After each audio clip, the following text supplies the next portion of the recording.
ये black colour का दिखने वाला शायद आप इसे एक एम्पलीफायर समझ रहे होंगे।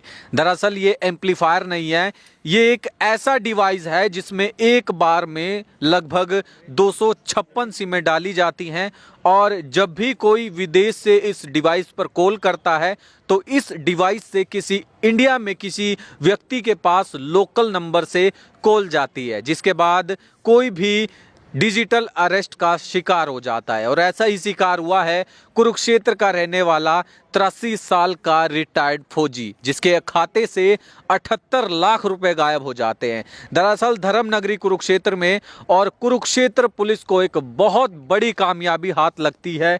डिजिटल अरेस्ट का एक आरोपी गिरफ्तार हो जाता है और ये पूरा का पूरा मामला आपको विस्तार से बताने का प्रयास करते हैं। अनिकांत भट्ट नाम का एक व्यक्ति देहरादून में बैठकर कुरुक्षेत्र के एक 83 साल के रिटायर्ड फौजी को डिजिटल अरेस्ट कर लेता है, जिसके खाते से 78 लाख रुपए गायब हो जाते हैं। उसके बाद कुरुक्षेत्र पुलिस एक्टिव मोड में नजर आती है। लगातार इस व्यक्ति को पकड़ने के प्रयास किए जाते हैं और लगातार उन प्रयासों के बाद फाइनली कुरुक्षेत्र पुलिस को एक बहुत बड़ी कामयाबी हाथ लगी है। इस व्यक्ति को गिरफ्तार किया है। इसका नाम अनिकांत भट्ट है, जो उत्तराखंड का रहने वाला है और इससे इसी तरह के 6 डिवाइस बरामद हुए हैं। यानी ये कह सकते हैं कि एक बार में 56 लोगों के पास कॉल जा सकता है और उन 56 लोगों को डिजिटल अरेस्ट किया जा सकता है। दरअसल जो ये व्यक्ति देहरादून से गिरफ्तार हुआ है, ये अपने आकाओं के इशारों पर इस काम को अंजाम देता आ रहा था और बताया जा रहा है कि ये व्यक्ति जो डिजिटल अरेस्ट करता है इसका संबंध कंबोडिया में बैठे अपने आकाओं से है और उनके इशारों पर ये पूरी की पूरी घटना को अंजाम देता है। चाइना से जुड़े हुए इसके लिंक बताए जा रहे हैं और कंबोडिया में भी ये रहकर आया है। इसकी पूरी की पूरी ट्रेनिंग डिजिटल अरेस्ट कैसे किया जाए, किन लोगों को डिजिटल अरेस्ट का शिकार बनाया जाए, इसकी पूरी की पूरी ट्रेनिंग इसने कंबोडिया में ली है। बीटेक का फाइनल ईयर का ये स्टूडेंट था। उसके बाद ये 2023 में बताया जा रहा है कि कंबोडिया चला जाता है। इसकी पूरी की पूरी ट्रेनिंग वहाँ से होती है, जिसके बाद ये इसी तरीके से इन घटनाओं को इंडिया में रहकर अंजाम देने लगता है। कुरुक्षेत्र के रहने वाले एक रिटायर्ड फौजी को डिजिटल अरेस्ट करता है, लेकिन कुरुक्षेत्र पुलिस ने इस व्यक्ति को पकड़ लिया है और इस व्यक्ति को अब अदालत में पेश किया जाएगा। इससे इसी तरह के 6 डिवाइस बरामद हुए हैं, 6 फ़ोन इससे बरामद हुए हैं, लगभग 300 के आसपास मोबाइल फ़ोन की सिम बरामद हुई हैं और साथ ही साथ 2 वाईफाई बरामद हुए हैं, 1 कैमरा बरामद हुआ है और इसका एक पर्स था खुद का, वो बरामद हुआ है। फिलहाल पुलिस और भी तथ्यों को जुटाने में जुटी हुई है, लेकिन आप भी सतर्क हो जाएं क्योंकि इस तरह के मामले पांव के नीचे से जमीन खिसकने के लिए काफ़ी होते हैं और लगातार डिजिटल अरेस्ट जो तमाम लोग हो रहे हैं, दरअसल ये पूरी की पूरी घटना को इन जैसे लोग अंजाम देते हैं। और ज़रूरी ये है कि अगर आपके पास किसी भी तरह का ऐसा कोई कॉल आए, कोई मैसेज आए, तो आप पुलिस को इसकी सूचना ज़रूर दें। और इस पूरे मामले को लेकर कुरुक्षेत्र पुलिस, कुरुक्षेत्र एसपी का क्या कुछ कहना है, आइए आपको सुनाते हैं। आप देख पा रहे हैं बी न्यूज़, मैं बंटी लामसर आप सभी के साथ। धन्यवाद। जी सर, क्या कहेंगे? कुछ साइबर क्राइम से जुड़े मामले पकड़े हैं। जैसे कि हमारे आप सबको पता ही है कि आजकल काफ़ी सारे मुकदमे हमारे साइबर के ऐसे आ रहे हैं जिसमें डिजिटल अरेस्ट व्यक्तियों करा जाता है और उनसे काफ़ी ज़्यादा ठगी इस बारे में करी जाती है। तो हमारे पास भी एक कंप्लेंट आई थी जिसमें एक 83 इयर्स के बाल किशन अत्री जी थे जो आर्मी से रिटायर्ड थे। उनके साथ लगभग 78 लाख रुपए का फ्रॉड करा गया था डिजिटल अरेस्ट के माध्यम से, जिसमें हमारी टीम ने बड़ी तत्परता से कार्रवाई करते हुए हमारे एडिशनल एसपी साहब और एसएचओ साइबर के मार्गदर्शन में इसमें एक व्यक्ति को गिरफ्तार करा देहरादून से, जिससे हमें भारी मात्रा में एक तो सिम बरामद हुई हैं, लगभग 300 के आसपास ये सिम बरामद हुई हैं और उसमें 6 हमें जो एक चौंकाने वाली बात है कि 6 सिम बॉक्स इसमें बरामद हुए हैं, जिससे वो बेसिकली इन सिम बॉक्स को अपने पास लगा के एक कॉल सेंटर चला रहा था वहाँ पे और उस सिम बॉक्स में लगभग ये सारे सिम बॉक्स उसको बाहर से ऑर्डर हुए थे।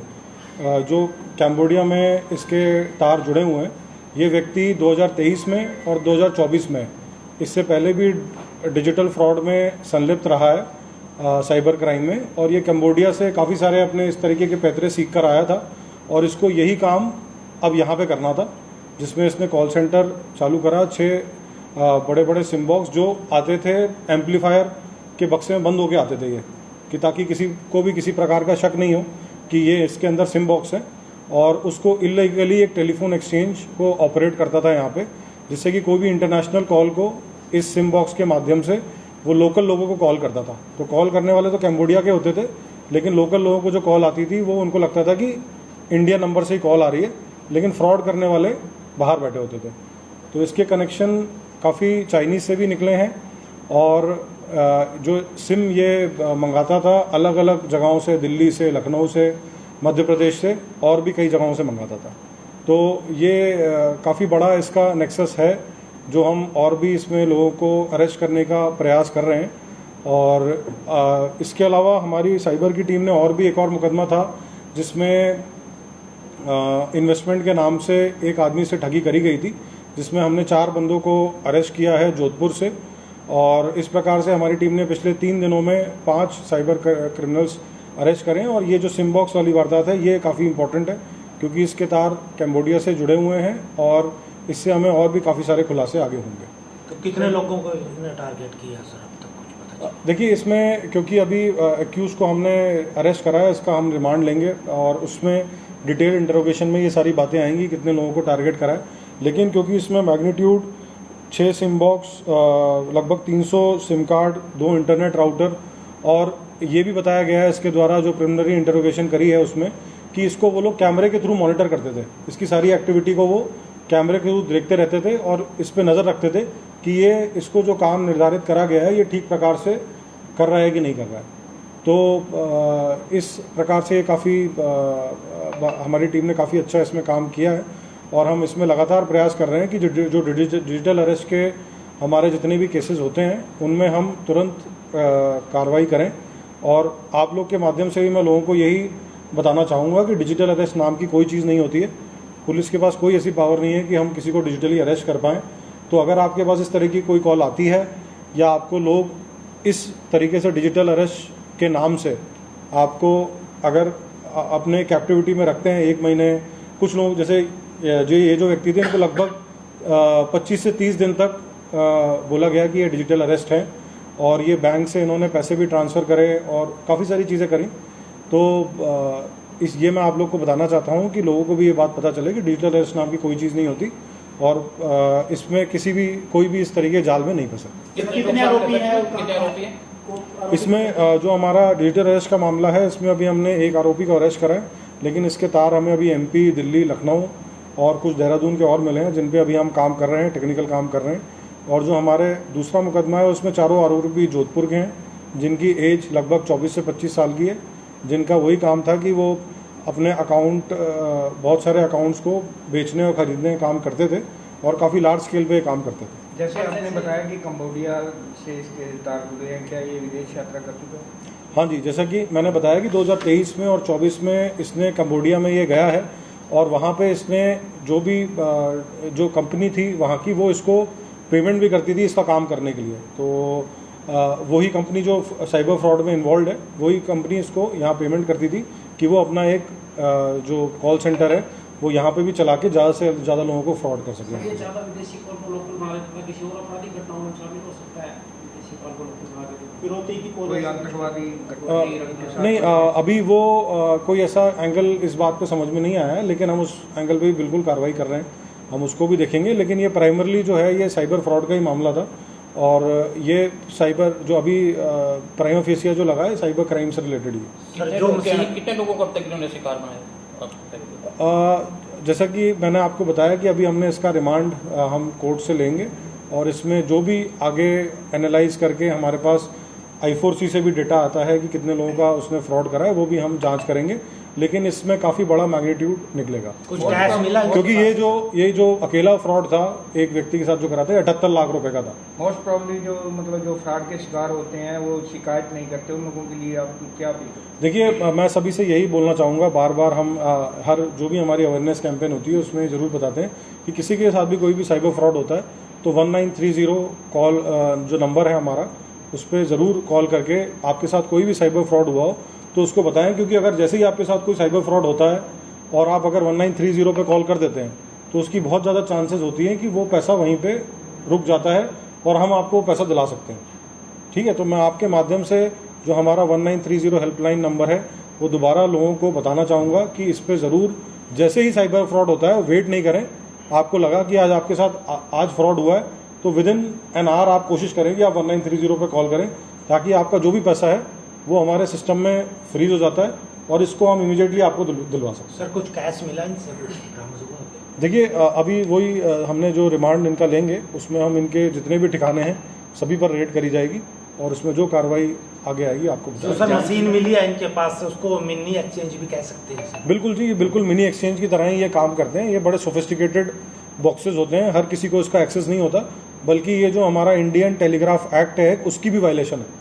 तो ये काफ़ी सीरियस वायलेशन है और इसीलिए ये कोई छोटा मोटा गिरोह नहीं है, ये काफ़ी बड़ा गिरोह है जिस पे हमने आज कार्रवाई करी। सर जांच में है कि टारगेट किन लोगों को करते थे, बुजुर्गों को या रिटायर्ड पर्सन को, ऐसे भी ऐसे साइन?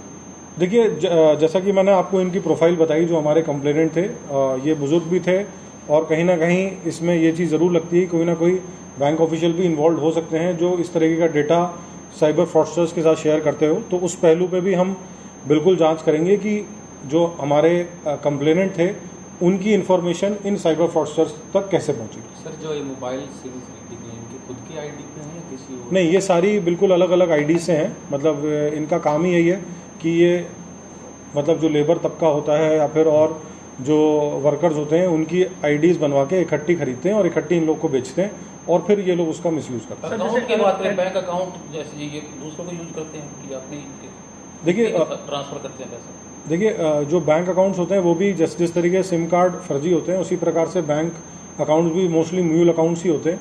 तो उन म्यूल अकाउंट्स के माध्यम से ये लोग लोगों के 2-3 हज़ार रुपये का लालच देके, अगेन जो लेबर क्लास होती है हमारी या वर्किंग क्लास होती है उनको झांसा देके 2-3 हज़ार में उनके एटीएम कार्ड और अकाउंट्स की डिटेल ले लेते हैं और उन्हीं से फ्रॉड करते हैं। सर अगर इनकी एजुकेशन की बात करें या कोई ऐसा है कोई आईटी से स्पेशलिस्ट हो या कुछ? देखिए जो इसमें हमने अभी जो देहरादून से लड़का पकड़ा है वो बीटेक में सेकेंड ईयर में उसने ड्रॉप आउट किया था, तो ऑब्वियसली कहीं ना कहीं वो टेक्निकल बेंट ऑफ माइंड तो है ही, प्लस लेकिन जो उसको मेन ट्रेनिंग मिली है वो जैसा कि मैंने बताया कैम्बोडिया से मिली है और जो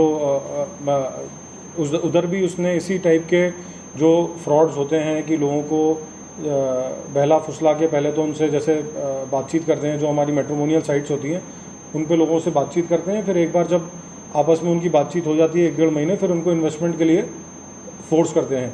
तो उस टाइप की गतिविधि में कहीं ना कहीं ये कैम्बोडिया में इन्वॉल्व रहा है। ठीक है।